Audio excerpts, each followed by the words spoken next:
Good afternoon, ladies and gentlemen.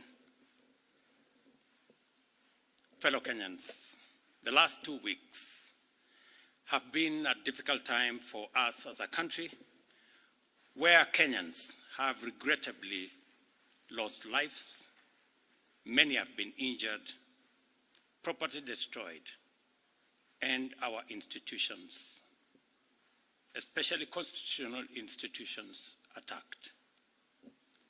Once again, I extend my deepest condolences to those who unfortunately lost their lives. One life, as we all know, lost is a life too many.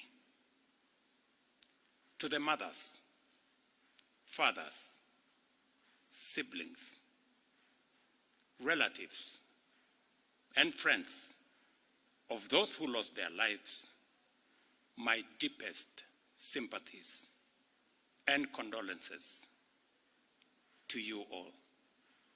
Equally, to the many others who are injured and recuperating, I wish them quick recovery. The government of Kenya will support all those who've lost their lives and those who've been injured. Despite all this, as a nation, we are finally discussing issues. We are not discussing tribes, personalities, or political formations, but rather we are discussing issues that affect each and every one of us. Issues of taxation, debt, budget, corruption, the cost of living, unemployment, and opportunities for all Kenyans, especially our young people. If you go back on my Twitter account, I made a commitment to the country in 2019, 2020, that the conversation in Kenya is going to change. It is not going to be about personalities. It is not going to be about positions. It is not going to be about tribes. It is going to be about issues. Today, that situation is true, that we are having a conversation about issues in our country. We must all be proud of ourselves that we have managed to elevate the debate in our country to the level of issues that affect all of us. I am very happy that we are having a conversation about jobs for our young people, about opportunities for business, about manufacturing, about taxation, about debt, and all the other things that are important to all of us. I make this statement to highlight the actions taken in response to the overwhelming public feedback in the recent days, and to fulfill my commitment to continuously and effectively listen to the people of Kenya, and to underscore my intention to always take public contributions in good faith, applying them to enrich policy making, governance, and government programs. Public debt is and continues to be a major point of engagement and conversation in Kenya. I have today appointed an independent task force to carry out a comprehensive forensic audit of our public debt and report to us in the next 3 months. This audit will provide the people of Kenya with clarity on the extent and nature of our debt, how public resources have been expended, and will also recommend proposals for managing our public debt in a manner that is sustainable and does not burden future generations. The consequence of withdrawing the finance bill is the reduction of our revenue targets by 346 billion. Over the last few days, our Treasury team has been assessing the adverse impact of either reducing the budget by 346 billion in full or borrowing the 346 billion in full. And cutting the entire amount in our assessment would significantly and drastically affect the delivery of critical government services, while borrowing the whole amount in full will occasion a fiscal deficit by a margin that would have significant repercussions on many sectors, including our exchange rates and interest rates. We have since, after extensive consultations, struck a middle ground, and we will be proposing to the National Assembly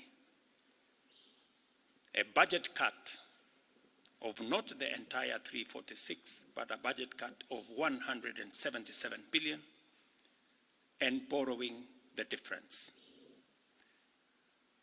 Whatever we are going to borrow, the difference, will increase our fiscal deficit from what I intended to be 3.3% of our GDP.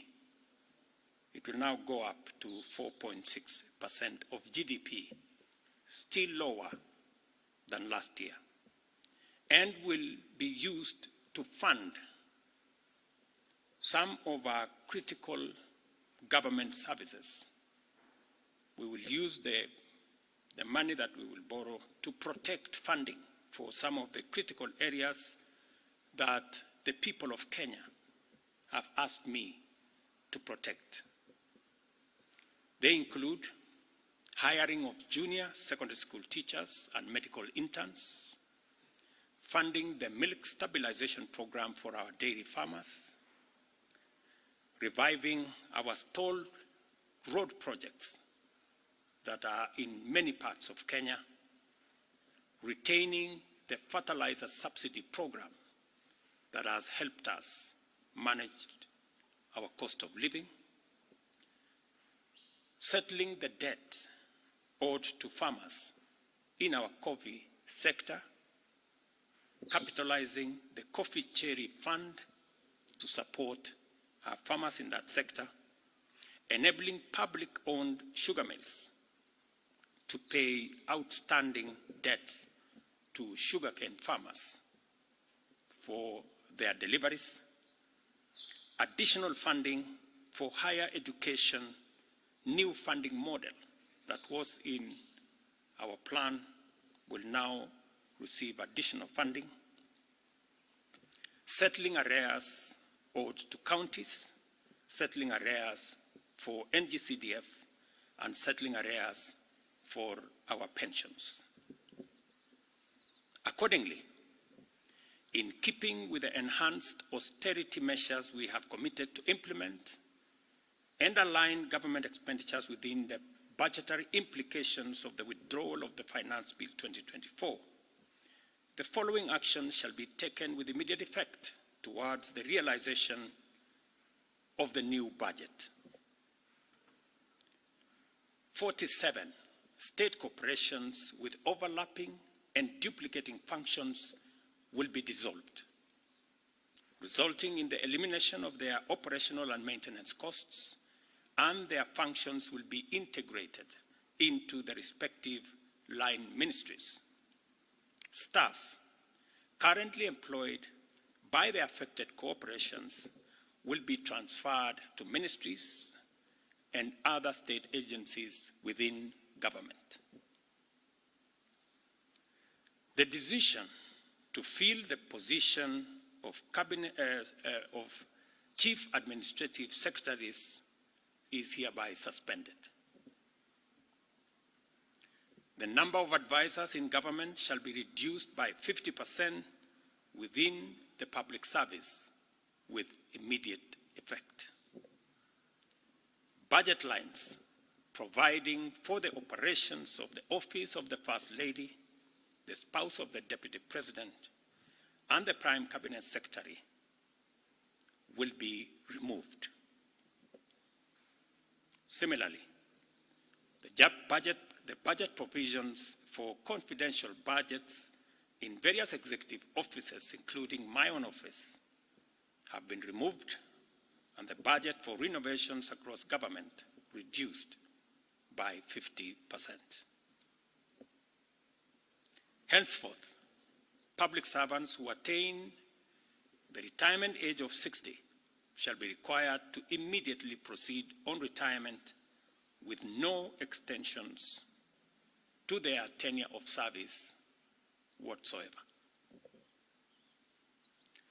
The purchase of new motor vehicles by the government is suspended for 12 months, except for security agencies, while a new policy on transport for public officers will be developed.